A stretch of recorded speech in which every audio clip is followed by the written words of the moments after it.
The reason why I'm doing this particular exercise is that I can come out and give you gyan with a lot of preachy material. I'm trying to see how much you know so that I can connect the dots from what you know. Okay? So please take part in this. 1, 2, 3, come on!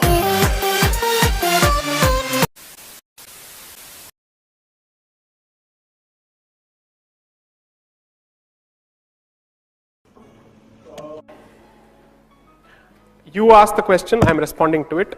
So any consequence, you take the responsibility. Attribution of liability, let's be very clear about this. I'm responding to a question.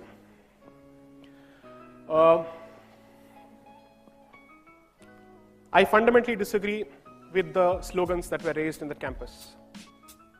To say बच्चे हैं छोड़ दो, politics वहां से शुरू होती है, तो कहीं पे छोड़ने का सवाल ही पैदा नहीं होता है. Campus politics is an essential part of student life. It leaves impressionable opinions and impressionable impressions on people at that particular point of time, so there is no question of treating them as children.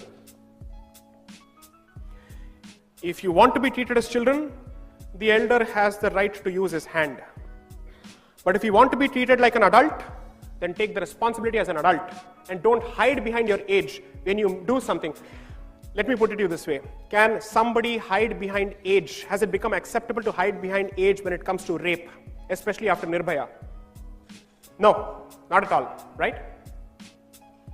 This is equally serious and grave.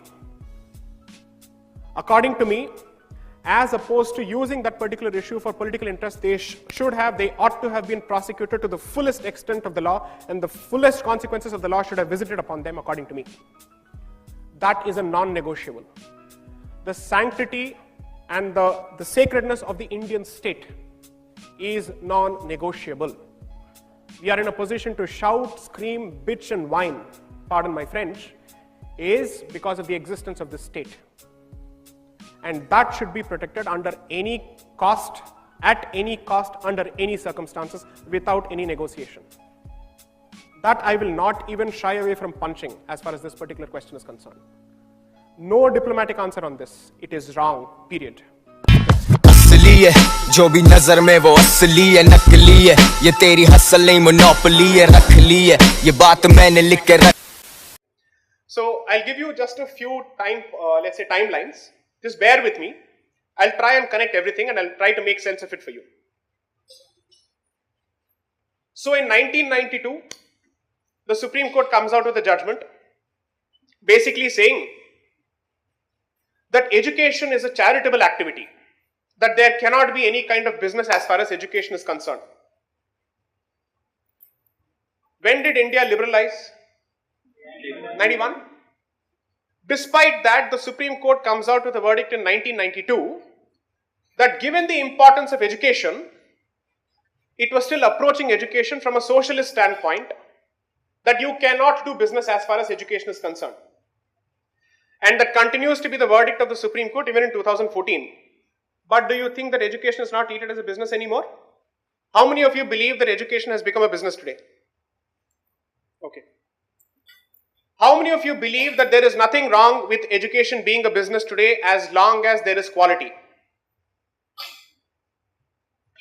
How many of you believe that education at all levels must be provided free of charge regardless of somebody being good for it or regardless of somebody having the means to acquire it? Okay. Somehow you're in the minority. But in India, minorities have more rights. Oh, okay.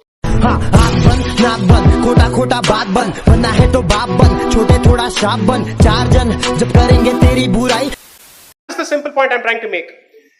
My point is, retaining their cultural and religious identity is not at conflict with their obligation to perform a social obligation, which everybody else has. Because the state is not saying, let's educate Hindus. The state is saying, let's educate Indians. If that is the argument, then when you enter an educational institution, even if you're a minority institution, under this particular subject, you are entering as an Indian, not as a Hindu, not as a Muslim. That's the simple point.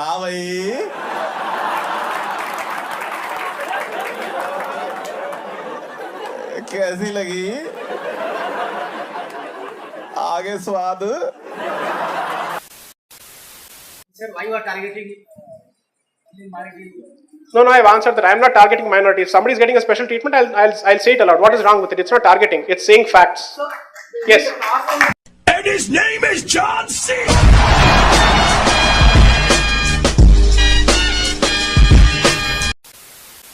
We keep citing Ambedkar, saying he said it's only for so many years or for so many generations, and even he didn't think of it as a permanent solution.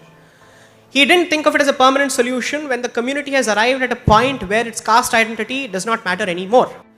When intercaste marriages become the norm. When it is perfectly possible for you to think of a marriage outside of your caste without being constricted or constrained by other considerations. Will they have the same eating habits? These kind of stupid questions go on in everybody's head. So when that is the case, I do believe that there must be a certain amount of continuity as far as caste-based reservations are concerned, notwithstanding the fact that my own people may not agree with me or people from my community may not agree with me, but take it from me in writing. Anybody who's come from my kind of background would certainly understand what is that I'm trying to say. But I would certainly ask myself a question. 3 generations, 4 generations, you've arrived at a certain post. There are people who are now in the topmost bureaucratic posts of this country. Just as people responded to Prime Minister Modi's call for giving up LPG subsidies, would there be a similar response if he were to ask them to give up reservations? As opposed to the state imposing that kind of requirement, asking them to give up their reservations, it's better if it comes from the community itself, because that's a powerful statement. But the more practical consideration being, no political party will have the guts to ask for reservations on caste basis to be banned. जेब में था चिल्लर साथ वाले killer काम करे कांड वाले लाइव बेड़ा थ्रिलर घूमे फिरे बस्ती में दिन रात मस्ती में फिर भी काम किया. So they end up asking, so does it mean I don't have the right to establish an educational institution? No, you have the right to establish an educational institution, but it is not a fundamental right. Now here's the thing. The Supreme Court interprets in the same set of judgments that no, as far as education is concerned, it is of paramount importance. Every person must have the right to be educated, and then it gradually pushes to a point where it says that right to life includes the right to receive education. Now here's the point. Ice cream खाना इनके लिए एक fundamental right है, लेकिन जब तक कोई बनाएगा नहीं, खाएगा कैसे? You have the fundamental right to consume, but if you do not have the fundamental right to make, what will you consume? Air.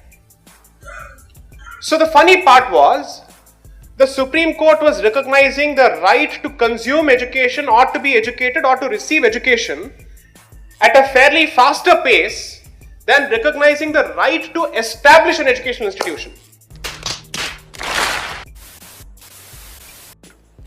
There is a fear that is propounded by people following one political party or school of thought, right, where they predominantly will say that, look what happened in Kashmir, right, this may happen to you tomorrow, right, if the minority indeed becomes a majority or even close to, and this is openly in political statements, right, because there are politicians who are saying that you should produce more kids, right, because if you don't, then there might be a set. So right, see, because we may laugh at it in studios, right, but it affects the psyche of a large mass of this country, right, who don't even probably watch as much English television. Right, right. How would you look at all of this? The reason why I had to instinctively laugh at it is because I think whoever makes these statements is not entirely wrong, but I wish they knew how to articulate it better. Okay. Because there is enough literature to support what they say. So there is a fantastic book, and which has become one of the foremost books for anyone who wants to protect, let's say, the indigenous identity of any culture. Right. It's called the Cultural Defense of Nations, written by a scholar by the name Leah Borgad. Defense of nations. The cultural defense of nations. Cultural defense. And he identifies that there are 4 kinds of majorities in any country. Okay. Particularly, he speaks of America, he speaks of the Israeli experience, and he speaks of Europe. Okay. So there are those people who are majority in numbers, but who behave like minorities because of history. So for instance, if you look at the South African experience, the blacks in South Africa are certainly in the majority, but because of the history of repression that they suffered at the hands of the whites and the apartheid state, obviously they're bound to behave like a minority. Right. Okay. So that particular experience or that particular example is not unique only to India, but it is equally applicable across the world. Okay. Okay. So so what was the number of the British people when they left this country? It was barely 1 million. Yes, that's okay. And at that stage, we were close to 40 crores, right? So where is the comparison between 1 million people who dominated over the rest of the 40 crores? Okay, so clearly, numbers alone don't speak volumes, because you may be a numerical majority, but in your mind space, if you think like a minority, because you have either not been united, or because the state has abandoned you, or because your faith is not an organized faith, and the faiths that you deal with are organized faiths, then obviously it has a bearing on demographics, on culture, on social presence.